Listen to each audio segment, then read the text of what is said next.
Hey guys, what up? Kamusta kayong lahat? It's me, Blitz nga pala, and welcome back to my channel. I appreciate that you guys spent some time here, and by clicking this video, I really appreciate it. And consider subscribing if you like this type of content. And yeah, we'll make some more videos for sure. And for today's video, like I promised on my previous vlog, na i-discuss ko sa inyo kung paano ako nakapunta dito sa Canada. Ayan. So, way back 2014, yung pinakauna talaga niyan, nag-apply ako sa POEA para makapunta ng Taiwan. Ayan. So, wala akong binayaran na malaki sa POEA. Ang tanging ginastos ko lang doon is yung mga requirements.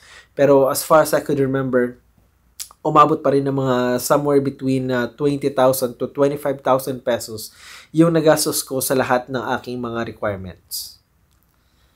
And after that, nung nakapunta na ako sa Taiwan, wala pa ako masyadong idea nun about sa Canada. Parang naririnig-rinig ko lang. Pero behind of my head, sabi ko parang napaka-imposible na makapunta ako ng Canada. Kasi first of all, nung time na yon, noong 2014, yun yung time na parang may crisis dito sa Alberta. So lahat ng mga nababalitaan ko pertaining to Canada at the time is mostly negative kasi nagpapauwi sila at the time ng mga nagtatrabaho sa hotel and restaurant na mga jobs katulad ng cook ka or nasa kitchen staff or anything na kasi may bracket yon, hindi ko na masyadong maalala.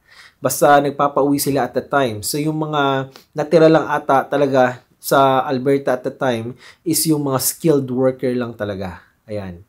At ayun na nga, maraming napabalita na umuwi, kaya hindi ako masyadong nagka-interest at the time. Parang sabi ko, ay napakahirap nang palang pumunta ng Canada. So, ang ginawa ko noon, ipon-ipon ng konti, pero hindi pa rin nagkasya nung time na nag-apply na ako. Kasi patapos na yung kontrata ko ng 2017, kasi 3 years lang yung kontrata ko doon. Patapos na yung kontrata ko ng 2017 at napaisip-isip ako noon. Sabi ko, bakit hindi ko kaya subukang mag-apply ng Canada? So, 4 months bago mag-expire yung aking work permit sa Taiwan, yung kontrata ko, nag-apply ako sa isa sa mga agency sa Taiwan. Ito ay ang GGTCC. Ayan, ilalagay ko lang dito sa taas, somewhere dyan, kung ano yung agency na yon. At the time, nung nag-apply ako, wala pa silang opening para sa any other job dito sa Canada. Para naghihintay din sila ng tawag mula sa agent nila dito. And after, let's say, mga 3 to 4 weeks ng paghihintay, nakatanggap ako ng tawag na meron daw job offer na dumating. So, yung job offer na yun, guys, ito po yung trabaho kung saan ako ngayon nag-work. Ayan. Isa po siyang poultry farm. At the time, oh my God, talagang namoblema ako ng husto, guys. Kasi maliban sa sobrang laki ng hinihingi nila sa aking pera, wala akong experience kasi hinahanapan ako ng experience sa poultry farming. So sabi ko, patay, what I'm gonna do now? Kasi wala akong experience. At the same time, wala akong mapakitang documents kasi kailangan nung parang SSS, ano ba tawag nun? Yung parang record mo sa SSS na nagko-contribute ka using with this company, so on and so forth. Pero wala ako nun. So, for some reason, hindi ko na masyadong matandaan exactly kung ano talaga yung nangyari doon. Pero nagka-idea kami ng nanay ko na what if pumunta siya sa isang poultry farming na malapit sa amin at try na humingi ng letter na proof na nagtrabaho ko sa kanila. Pero in the end, hindi ko nagamit yun, guys. Ang ginamit namin talagang strategy na effective talaga is yung lupa na kung saan ay pagmamay-ari ng kaibigan ng nanay ko, which is a rice plantation. Ayan, palayan siya, guys. Pinagawa namin ng dokumento sa attorney na it states na merong portion doon sa lupang yon na nagbi-breed kami ng chicken. Pero walang chicken doon. Or in the past, merong ganong klaseng breeding na nangyayari sa farm na yon. And then lang namin ng power of attorney yon, tapos pina-red ribbon pa ata yon. Hindi ko na masyadong matandaan. At pinasa namin sa agency. So in the end, tinanggap din ng agency yon kasi nga parang konti lang nag-apply sa laki ng kanilang hinihinging down payment or placement fee. So yung pera ko doon, guys, nung nag-apply ako sa agency na yon, is sakto lang talaga sa placement fee. Naalala ko yung placement fee is 40,000 Taiwan dollar at the time. Hindi ko na alam kung magkano yun sa peso ngayon. Pero 40,000, i-google nyo na lang, 40,000 Taiwan dollar at the time. So, yun lang yung pera ko na naipon kasi syempre, marami rin akong pinagkakagastusan na mga kung ano-ano. So, ayun na nga, after noon, pinalad tayo na makapasa sa dalawang interview, 2 steps. At 2017, finally, nakarating tayo dito sa Canada within 3 months time na pag-a-apply. Ayan, kasama na lahat doon yung mga processing sa Pilipinas, padala ng mga papers sa Taiwan, and lahat na. So, 3 months lang yung tinagal. So, parang I was in the right time, at the right moment, at natulungan din tayo ng ating mga prayers kasi talagang pinagdasal natin yon, pinagdasal ng mother ko yon, yung time na yon na makapunta talaga ako dito sa Canada. And I'm still working in this company. I've been here for quite some time now.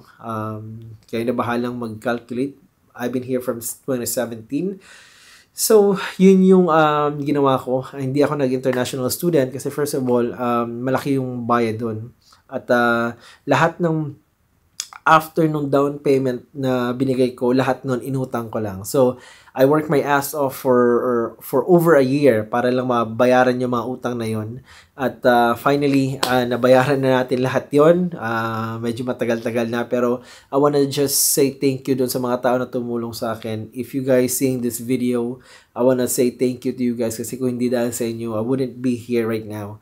At hopefully na magkita-kita tayo, guys, years to come. Hindi ko alam kung kailan ako magbabakasyon, pero since I've been here, hindi pa ako nag-a-attempt na umuwi sa Pilipinas because kasama ko naman yung nanay ko ngayon dito sa Canada. At we were planning to have our vacation, but the date, I don't know. So, to be determined pa siguro. But kung may mga questions pa kayo about anything about Canada, I will try my best na sasagutin yung mga tanong nyo, pero yun yung aking experience, guys, kung paano ako nakapunta rito. At like I said, lagi ko na itong nabanggit sa mga previous video ko, if I were you, I would prefer na pumunta dito hindi kasama yung asawa muna. You know, try to establish yourself dito sa Canada nang mag-isa mo lang muna, and then after 2 years saka mo sila kuhanin. And that way, makakapag-ipon ka ng pera papunta rito. Or pagdating mo rito, makakapag-ipon ka ng pera at hindi limited yung galaw mo when it comes sa accommodation. Kasi kapag kasama mo kaagad yung asawa mo rito, mahirap maghanap ng apartment na below $1,000 at this time. Kasi kalimitan sa mga apartment dito ngayon ay umaabot na ng 1,300 pataas. So, depende sa location yan. Kung sa Toronto ka, yung 1 bedroom mo is almost $2,000. So, kapag ikaw ay pumunta dito sa Canada na parang solo mo lang, and let's say magtatrabaho ka sa poultry industry, ang babayaran mo lang talaga pag under ka ng work permit nila or ng LMIA ng isang company is $120 per month. The rest, lalagay mo na sa bulsa mo yon, ipon, padala sa Pilipinas, At para after 2 years or let's say 2 years na lang, pinaka-minimum, pwede na kayong bumili ng bahay. First time home buyer. Kasi ang bahay dito sa Canada is only 5% yung down payment. Again, depende sa location. Kapag nakahanap kayo ng magandang location on a countryside, malayo sa big city like Toronto and yung mga malalaking city, or pag gusto nyo sa Alberta, mas malaki yung masisave nyo. So, I would strongly suggest na huwag nyo munang dalhin yung pamilya nyo dito just for 2 years. Sacrifice for that period of time, and after that, hayahay na kayo guys. Kasi pag dinala nyo kaagad yung pamilya nyo dito, mangangamote kayo. Kasi yung bills nyo dito, may sasakyan, meron kayong car insurance, meron kayong renta sa bahay, meron pa kayong tawag nito, groceries, at telephone bill, and all kind of stuff. Naghahabulan yung inyong paycheck, at saka yung mga bayarin, yung mga bills nyo. So, I don't suggest na isama nyo muna yung mga pamilya nyo on the first 2 years na pupunta kayo dito. Just like what I did, I was single at the time. Medyo sinuwerte lang ako ng time na yun. I was free. I have all this things all balanced out para sa sarili ko. Wala akong inintindi at the time. Kung itapon ako ng company na may kasama akong 2 tao sa bahay, no problem. Pag pinadala naman ako doon sa isang bahay na may kasama akong 3 tao, na mga kapwa ko rin mga Pilipino, no problem. Kasi wala kang iniintindi. Pero after 3 years na nandito ako sa Canada, na-met ko yung wife ko. Kaya ngayon, we live in a different house now, Kaya, yun. Maganda pag kasama mo yung pamilya mo talaga. Pero again, kailangan natin mag-sacrifice ng konti para naman din sa atin yan. At least 2 years, Kasi pag nagtrabaho ka sa Toronto or sa mga malalaking city at tinarget mo kaagad yung city life, talagang mangangamote ka bay.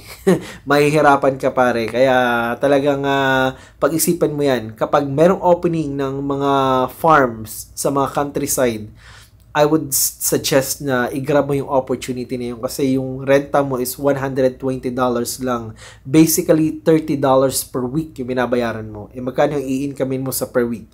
Lalo na pag mahilig ka pa mag-overtime, yung talaga mag-hassle ka, di ba? So, you're probably gonna be earning between $700 to $800 a week kapag ikaw ay masipag talagang magtrabaho. You are working more than 55 hours. I'm pretty sure na makakapagbaon ka or makakatanggap ka ng ranging between $700 to $800 a week. Ayan. So, kayo na mag-divide yan into 4. Ikaltas yung 120 kung magkano yung kinita nyo. All of that, papasok sa bulsa nyo. Okay? Well, hanggang dito na lang muna yung video ko kasi naririnig ko yung anak ko na umiiyak na sa taas. Ngayon is Saturday today. Day off tayo. At naisipan ko lang mag-vlog kasi parang 2 days na akong hindi nakapag-upload. So, ayoko lang mabakante ng husto yung aking YouTube channel para yung algorithm ng YouTube sa atin ay smooth lang. Ayan. Although nawala pa ako masyadong views and subscriber, that's fine. I'm doing this for fun lang naman at there's no harming of posting anything, especially if makakatulong. If you guys like this type of video, feel free to subscribe and just make some comments below and I'll see you guys on the next vlog. Peace.